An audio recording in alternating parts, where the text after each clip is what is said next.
Good evening, everyone. Thank you so much for joining us today.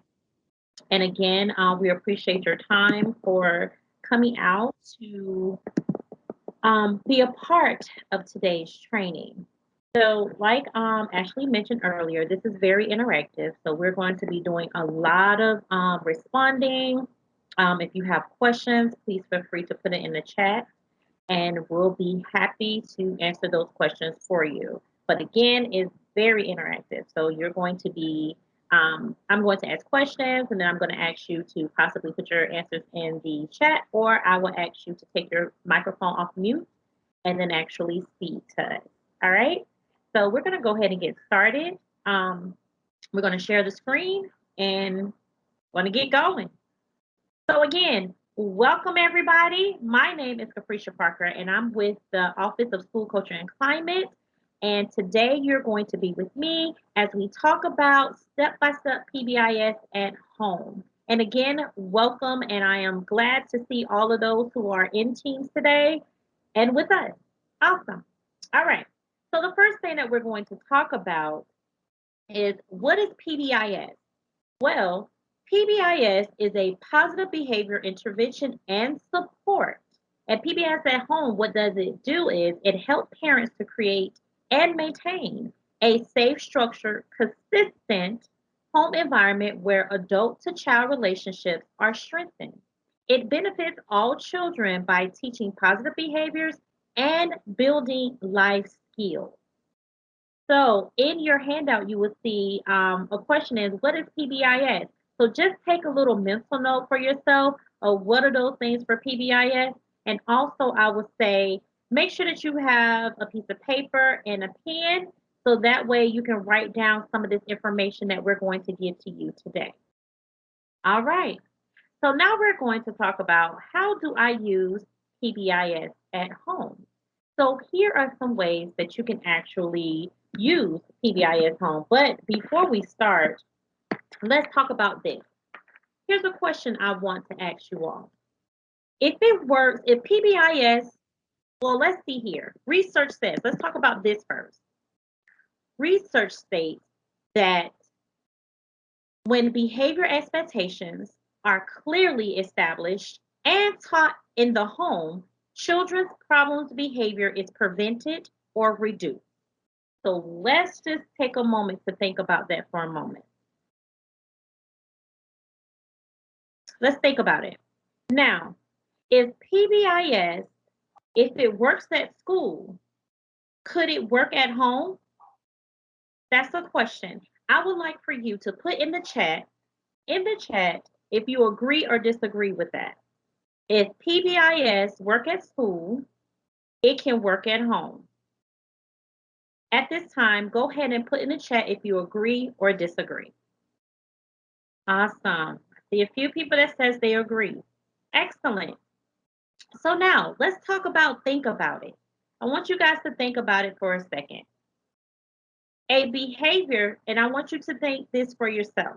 Just take the time to think about this for yourself.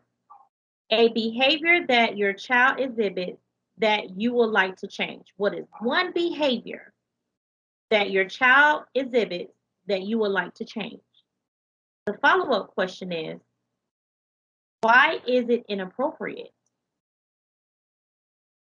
The third question is, what would you like for it to look like?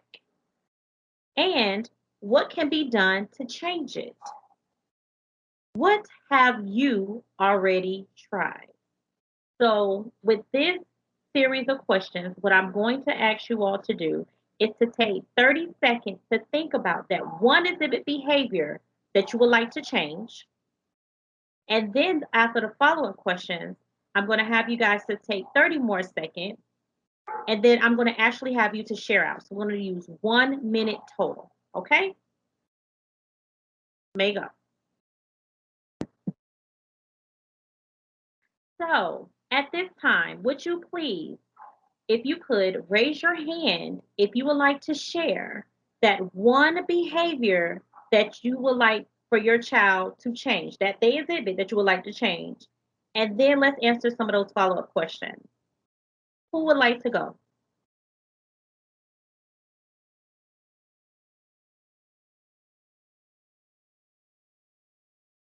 Yes.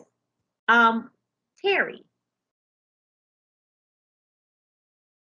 if you would take your mic off of mute and go ahead and answer the question. Yes.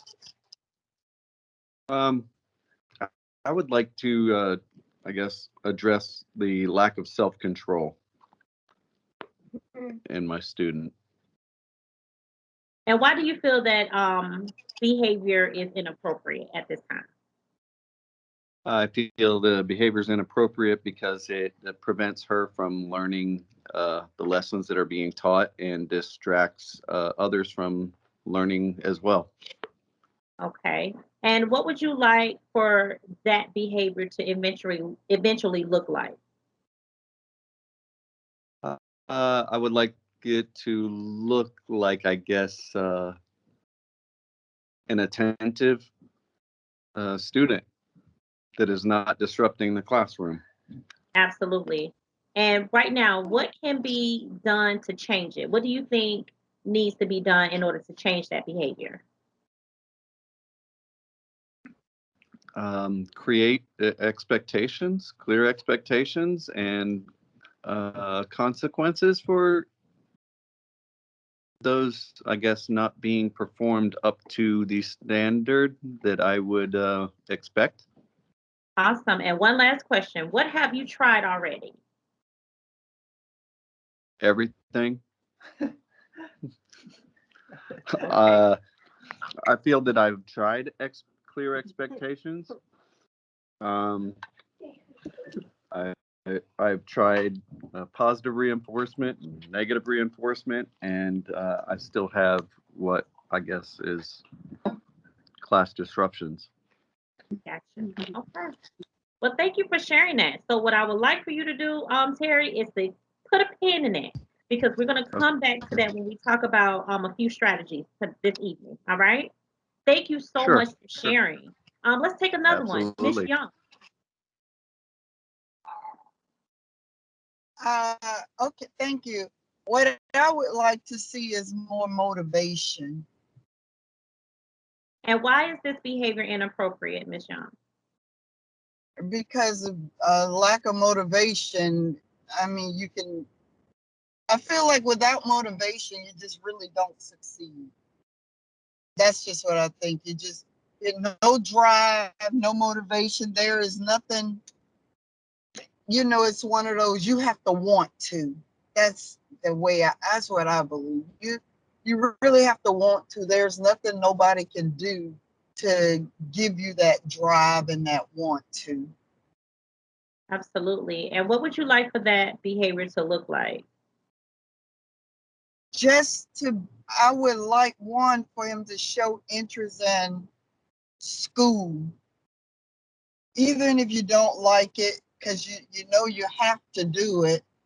And I think when you don't like because he doesn't like, well, I think it's just kind of the lack of motivation, it makes everything else so much harder.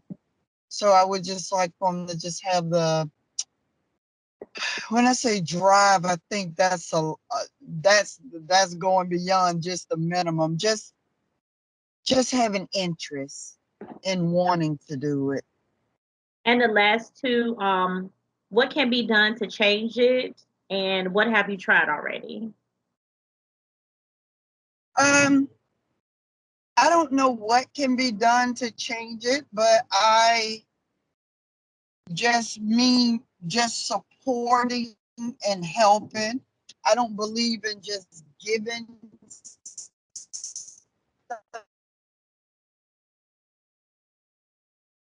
and I wouldn't do it anyway. But uh, what I've tried is just supporting, and I find myself wanting it more than him. And then I realized I kind of started backing off. I think I backed off a little too far, if I have to admit it, because I can't want it more than you, because it's just frustrating at that point. Truly understand. Thank you, Ms. Young. Thank you, Terry, for being brave and sharing out with us this evening. I really appreciate it. So again, please everybody keep a pen in these questions because what we're going to do is we're going to come back after we talk about some strategies that you can use that can help support you in those behaviors that you see that are inappropriate with your student. All right. So let's talk about our steps that we're going to actually talk about today. Here we go. So the first step, like Mr. Terry mentioned, we have to set clear expectations. It's important to state them and be consistent.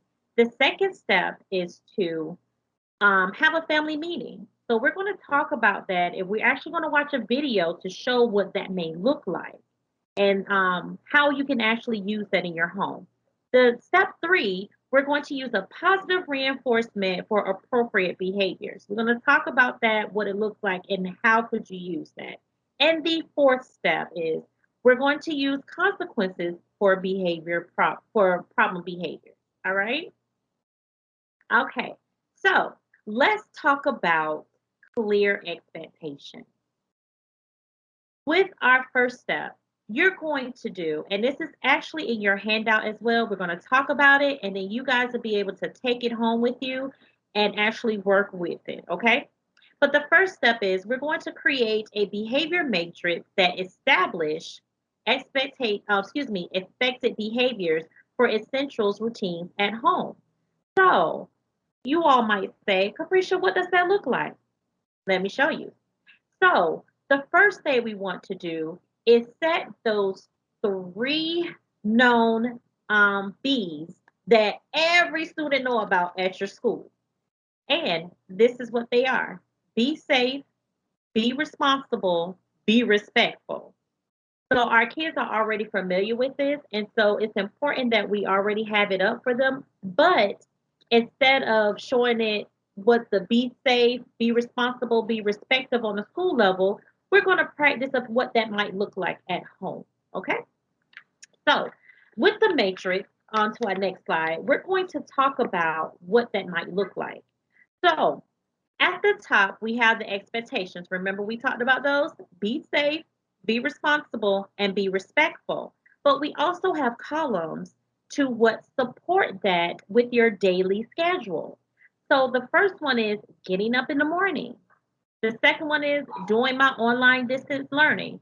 Some might do an online class, some might be at school. Having fun together. What does that look like? Homework time, mealtime, and getting ready for bed. This is a daily schedule that your students can use, and this is what you can actually post in your house in an area where your student or child will be able to see that visually. Okay, so let's give a prime example. When you look at the portion of be safe, when it's time for you to do, let's say, your online learning or in class, the first thing is practice internet safety rules. Or if you're at school, it will be practice your school-wide expectations and rules. During mealtime, when you need to be safe, watch out for sharp knives, glass, or dishes and stove.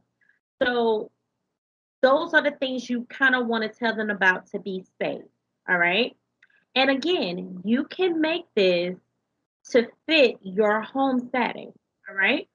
The next one, when we talk about be responsible, the first thing you might do when it's time to get up in the morning, it may be bring my breakfast dishes to the sink. Okay. After they finish eating, putting their dishes in the sink. Be responsible. Actually, washing your dishes after you finish eating in the morning. The second thing, again, if they're at school or at online, take care of electronics, complete work online, and check in with your teacher. Same thing. Make sure you do your assignments, turn it to your teacher, as well as ask questions if you need help. When you're having fun, put away what you take out. All right. Make sure you clean up around your area. Be responsible. If they're going to a game at school, make sure they check in with you. All right. So that you know that they're safe, they're at the game, they're having a good time. Um, Another thing I know that my best friend she does with her kids is that she FaceTime them at all times to let them know so she can see exactly where they at to make sure that they are taking accountability and being responsible for where they are. Next, homework time. Do all of your work in a timely manner. And if you need help, you can sit with your tutor or you can sit with your teacher or you can meet with your parents. Next, mealtime, help to clear the table or matter of fact, help to cook. Last but not least, for getting ready for bed, get your clothes out a day earlier so that you will be on time when you wake up. Plain and simple. And or when they wake up in the morning, could be make up their bed. So be respectful. Same thing. Be quick in the restroom so that others can use it too. I know sometimes when we have multiple siblings and they're using the restroom, some like to stay in there longer than others. So it's important that they're in and out. Having fun, show good sportsmanship. Mealtime, if that's the time you want to do your family time, they can actually listen to everyone. And when it's time for them to get ready for bed, go to bed at a designated bedtime. All right. So these are some things that you can actually set up for your child so that they can be responsible and be able to complete these things in a timely manner. Now, I did see someone from Sunkids stated that what if they're already doing these things? However, what if they're not doing their homework in a timely manner? Great question, Sunkids. So if they're not doing it in a timely manner, then we need to set clear expectations and also to possibly, you could add a timer and then check in to make sure that the assignment is correct. So there's some other options that you can do with that as well. And thank you for your question. All right. So, and also I want to mention you may not need to fill every spot of the matrix, but it's something that you can, the areas that you know that needs to be corrected or you want to change of the behavior, make sure you input those things that you want to see a change in the matrix. All right. This is why you kind of don't see everything is filled, but it's really important that you insert the things that you want to see the change in. All right. Thank you. So let's talk about step 2, where we're going to talk about family meetings. All right. So, with our family meetings, this is actually something that you can do with your child. It's a time where you find a designated time where everybody put everything away. So, there's no cell phones, there's no television, it's just you and your family. And this is the time that you use to conversate about things that are happening throughout the week or things that are going on. So, here are some things that we want to talk about with family meetings. It's a good idea to actually meet. Actually, you can do the meet with the matrix at home, and then that way you can explain the expected behavior. It's also a good idea to input from the children, but you don't need their approval because, again, you are the adult. So sometimes you kind of want their feedback, not sometimes, but majority of the times you want their feedback to things that they would like to see in the matrix too.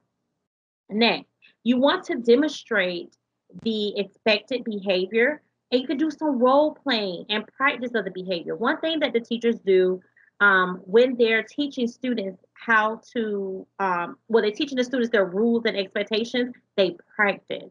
They practice what is the positive way, what is the negative way. All right. And this goes for all grade levels. I'm talking about from pre-K all the way to seniors in high school. All right. You have to practice your expectations by teaching them and also do a role playing with them. All right.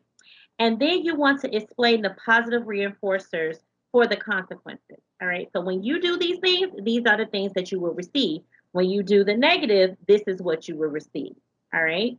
So let's actually watch a video about family meetings. And once we do that, we're going to actually talk about it. All right. So Erica is going to play the video. And while the video is playing, I want you guys to take some notes. If that's writing it down or a mental note, and check it out. I am Erin. And I'm Josh. And we have 5 kids. And we're still alive to tell about it. If you're looking to take your family from just surviving to thriving, you have to be intentional about it. And the best way to do this is with a weekly family meeting. I call this meeting to order.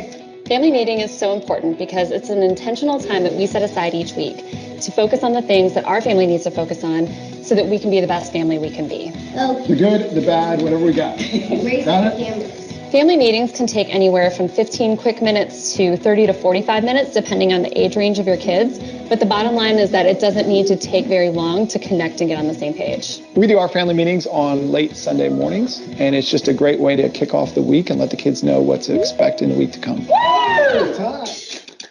One of the first things on the agenda are high fives. I'm going to high five Tyler for basketball practice. His first basketball practice ever. You give a high five by noticing something that your siblings do and letting them know that you're thankful for them doing that. High five. Good job, bud. The next thing on the agenda is family calendar and family menus. We talk about all of the activities for the week so everybody's on the same page. Now we need to talk about meals. We talk about the menu. The kids kind of chime in with what they would like to see on the menu that week. Sometimes we take their suggestions, sometimes we don't. Chili.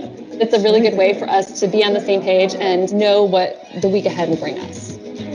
Right? Another thing that happens during family meeting is we discuss personal challenges. Once a month, we come up with a new personal challenge for each person in the family.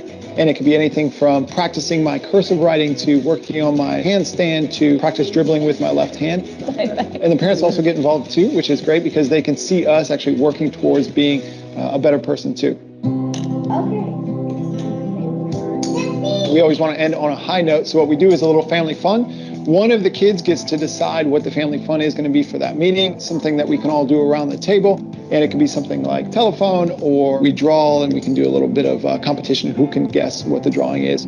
Just a little fun way to wrap up the family meeting. Yeah. Ooh. We end our family meeting with a clap up. So just like at the end of a sports game, the whole team kind of comes around. The agenda leader gets to choose what word we break it to, and so it's usually something crazy. 2, 3,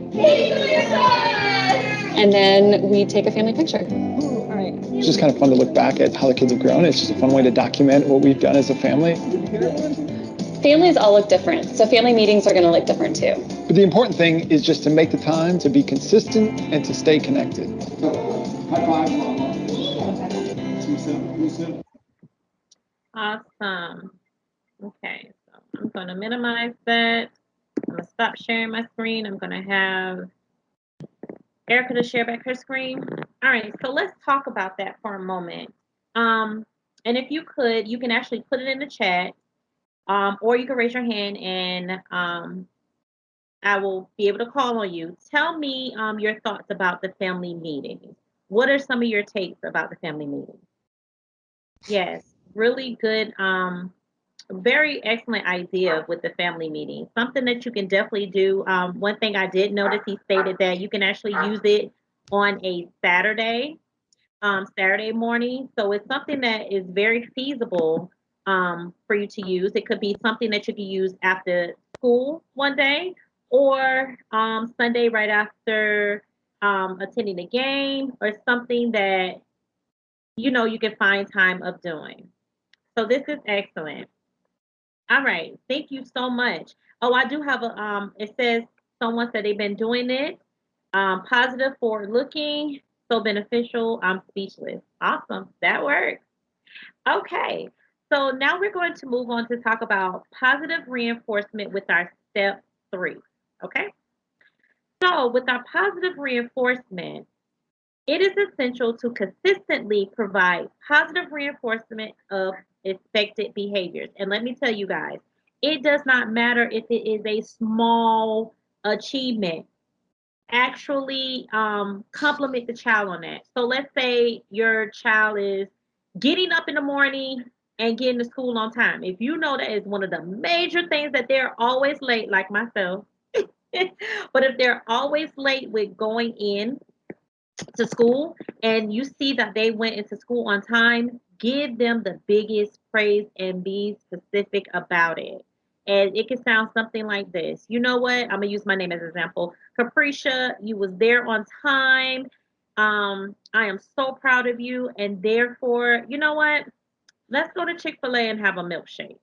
But make sure those positive reinforcement is something that they're interested in and if they like. Now, if your child doesn't like milkshakes, I wouldn't advise going to Chick-fil-A and getting a milkshake. Okay, make sure it's something that they are interested in and they like. All right. So here are some ideas that you can use for your child or student. They have a point sticker chart. 1 point sticker is earned for each expectations met. And then the child could have a goal and earn a reward for reaching a goal. There could be a menu of rewards, some big, some small, that a child can buy with their points.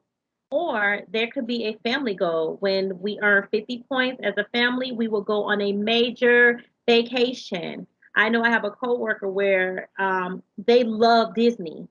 So every year they go to Disney as a family trip, and he has older children, like children in high school, upper, intermediate, elementary. So it's something that you can use. So let's think about that for a moment. Let's think about that for a moment. Think about something that your child is interested in, and how would that be beneficial for you to use for that student? Let's think about it. Take 30 seconds. Oh yes, I think it'll be beneficial because it's a motivating thing. Like if kids know that they will get something for doing something, it kind of motivates them more to do it. Absolutely, absolutely. I know for my god baby, and I always use her as an example because I don't have any children, but I love her dearly, so I always talk about her. Prime example would be she loves Goodwill. She's very artsy. So her thing is if she makes a great grade throughout the week, we'll go to Goodwill and we'll be able to shop for some items that she would like to dress up and model in. That's her thing. That's what she loves to do. I did see somebody else hand raised. If you could take your phone off of mute, your mic off of mute. I just saw it. And I missed the name. Hello. Hello. Hey, hi. Hi. So yes, my child loves video games, so I think that could be a good reward, like over behavior and collecting some amount, which is reasonable, not getting like every month new game, but maybe something like that. I think that will be good reward for him. That would be an excellent reward. I forgot all about the Xbox and the Yeah. I can't say the Nintendo Wii. I'm telling my age, y'all. But that is a great example. Using video games to actually Yeah. interact with the student, and then possibly you can have a competition with the kids so it can make it more interactive. So that is an amazing idea. Excellent job. Thank you, ladies, for sharing out. I appreciate it. Thank you. So, our step four, what we're going to talk about, last but not least, we're going to oh, wait a minute. We're going to still talk about stickers. I'm sorry. So, another thing, will we have to give stickers and points forever? Absolutely not. So, let's talk about that. Because once you start giving out stickers for the student, what you want to do is you want to kind of like wean them off when you see the behavior is diminishing. All right. But again, you set the goal. If the goal is for the child to wake up on time and get to school every day, if they start doing that, then you will start decreasing the reward for that and then move to the next behavior. So let's talk about that. So again, the question came up with, will we have to give stickers and points forever? Absolutely not. So, well, on the next slide, it talks about you will have to do it for a while to establish that routine, right? Because you want to establish that routine and to get the momentum going, right? But over the period of time, you might find that you have to change it up a little bit so that you can keep it fresh and add new expectations for changing the situation or learning to play an instrument or adding a pet to a family, right? So you might want to change the behavior up. Because if that behavior is diminished and you don't have a problem with your child waking up and going to school on time, then we'll work on the next expectation. All right. And then we'll add more expectations to that. So should kids just behave because they are earning the sticker? Of course not. Okay. But a point or a sticker is just a token. And the real payoff is the positive interaction. That's what you're looking for. So the main thing you want to look for is that positive interaction with those students, with the child. And I see, Ashley, you say we do a Mario Kart family game night as a family reward on Friday nights. Awesome. I know that's fine. So yeah, there's different things that you all could do. So let's talk about notes. Let's talk about notes about positive reinforcement. The first thing is verbal praise. It's the most effective tool for teaching and maintaining positive behavior. Because think about it, as parents, we're constantly correcting, we're constantly telling, and sometimes we have to take a step back to think about, did I give my baby some verbal praise today? Those are very important. So we want to make sure that we recognize that and give the effective verbal praise of the positive things we're seeing with their behavior. The next thing, when you're talking about praise, it should be very specific. Remember earlier I said, Capricia, I saw that you got up and got to school on time. You did an excellent job, and I'm very proud of you. I was very specific into what I was saying about getting to school on time. Just saying, oh, great job, Capricia, you're not really saying what you're doing a great job of. So you want to be specific in what you're talking about. So clearly say, you can say something as, you must feel proud of your report card instead of, I am so proud of your report card. All right. Something else you could say is, great job following directions in the grocery store today. Don't add, why can't you do that all the time? Sometimes we're guilty. I know I could be sometimes. But if you gave them a praise, don't come back with the negative. All right. Keep it with the praise because that's what they did. We want to focus on the positive, not so much of the negative when we're giving out praise. All right. Excellent. So now we're going to talk about step 4 for consequences at home. When we're talking about consequences at home, when a problem behavior occurs, it's important to do the following steps. Remain calm. All right. I know this can be hard sometimes, but we have to remain calm. Remind your child of the expectation. The next thing, reteach, model, and have your child practice the expected behavior. And you can use your rubric to help you do this. Next, use consequences appropriately. Decide ahead of time what consequences there will be for the problem behavior. So, if you have a student who came home late when they were supposed to be, let's say they caught the activity bus, but they didn't come home to maybe 30 minutes after the activity bus dropped them off. So the consequence may be this. Think about what will be the consequence for that situation. So one might, if you choose an inappropriate consequence, will be, okay, Michael, I need you to go and stand in a corner. If you know that's ineffective and that's not age appropriate for a 16-year-old, then we need to come up with some consequences. So come up with consequences that's age appropriate and also a consequence that is going to be effective for that student. So one might be they might not have their phone activity for maybe throughout the day. All right. Only for when it's time to communicate with you. That might be an appropriate consequence. So, and the last thing is consequence the behavior and not the child. All right. Understand there's a difference between the two. Separate the child from the behavior because what you don't want to do is become upset with the whole being of the child. It's separate the behavior from the child. All right. Okay. So let's talk about some more consequences.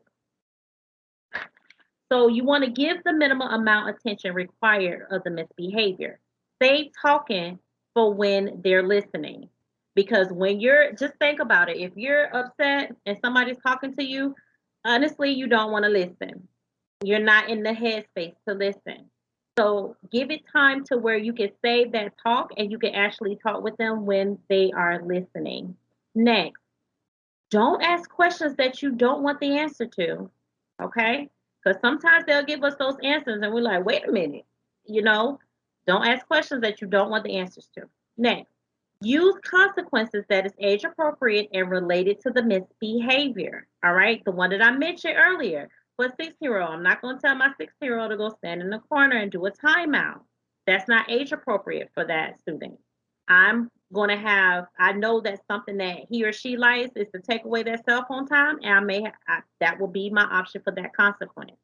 All right. If I know they do not like washing dishes throughout the week, I might pick that as their chore for the whole week. All right. So I'm going to choose consequences that are age appropriate.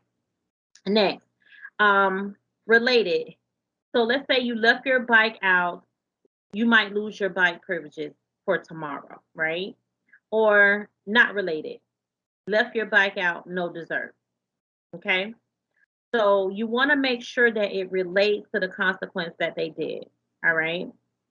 Again, prime example, like if they left their bike out, then we won't have no privileges for that bike tomorrow. And if what's not appropriate is if you left your bike out, no dessert. Okay. All right. So any questions about that?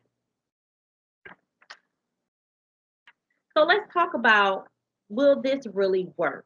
Because that's a question that many people may have. The good news about this is promoting positive behaviors in the home using PBIS principles has proven to make a positive 80% difference in the family. 80%. The bad news, kind of, nothing works for everyone, and you have to work at it and stay with it. The key to this, everybody, is be consistent. You must be consistent for it to work. Now, let's talk about the difference. Be the difference. You will feel more positive when you focus on what is going right. Your children will respond to that positive change in you and give you more reasons to feel positive. So that is the difference. Keep that in mind. Keep that in mind. And now let's apply it. Just use it. So let's go back. Remember those questions I asked about in the very beginning? So now we're going to talk about it. Now that I've given you some tools in your toolbox, some extra ones, let's talk about again that behavior that your child has exhibit and you would like change. The reason why you think it's inappropriate.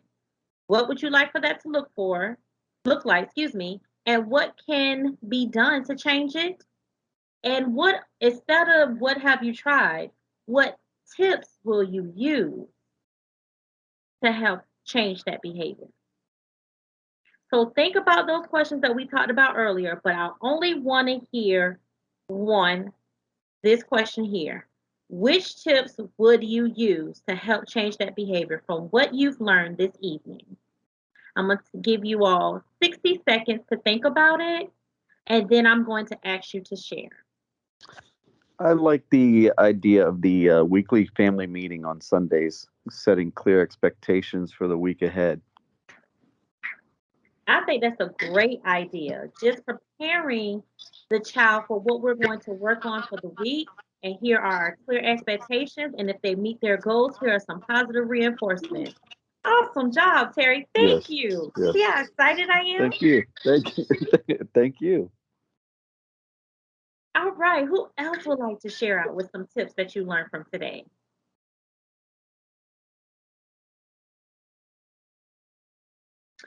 Fun kids, yes. I see family meetings, sticker systems, and timer for homework. Excellent. But make sure that you check to make sure that homework is correct as well. All right. We want to make sure their homework is done effectively and done right. Thank you. Yes. Um, Savane, I think I pronounced that correctly. If I didn't, please forgive me. It, So I think we are having issues about getting ready in the morning. So I think uh, I would like to encourage, like, first talk during the family meeting and have a goal of 1 point for getting ready, and then bigger goal of maybe we can get a game, like I said before. And then the negative consequence is going to be that he will not get the time to play with his friends that day in the evening. Awesome. Thank you so much. And just making sure that when you're doing your family meeting, is that we also prepare for if those Mhm, behaviors were to come about. mhm, We'll mhm. also prepare for those positive reinforcement as well as those consequences for those students. I'm sorry, did you Okay. say something? I'm sorry. No, no. Sorry. I was just saying yes, yes. Sorry. Yes, awesome. Thank you. Miss Young, I saw your hand raised. Yes, ma'am. I honestly was out of ideas about just, I hate to use the lazy word. He was in the, around when I was first speaking, but just the not being motivated. So sometimes I just talk to him. I stop fussing. I don't even usually give out a whole consequence, but what I have to change is I got to stop lecturing. And something I did learn was when you give praise, don't take it with, don't add in there, this is what you should have did all along, or this is what you could be doing. That's what I took from the meeting. One thing that stood out that works for me to work on. Thank you, Miss Young. Thank you. Just reminding, and sometimes, and it's okay. We're human. We do that a lot, you know. But just remember that when we're giving out that specific praise for that child, leave it at the praise. That's it. And then when you need to correct them, you set your expectations. Talk about those things that need to be corrected. Give it to them. Give it no more than, like we tell our teachers, we give them 30 seconds. Correct the behavior, move on. Same thing. Awesome. Thank you so much. And Miss Kids, You're remain welcome. One, strong. Yes, yes, Miss Young. I'm sorry. oh, just something I wanted to say, and it may not even be that important, but for my family meeting with my son, it seems like we get to communicate a lot more. I don't know why when we're riding in the car alone.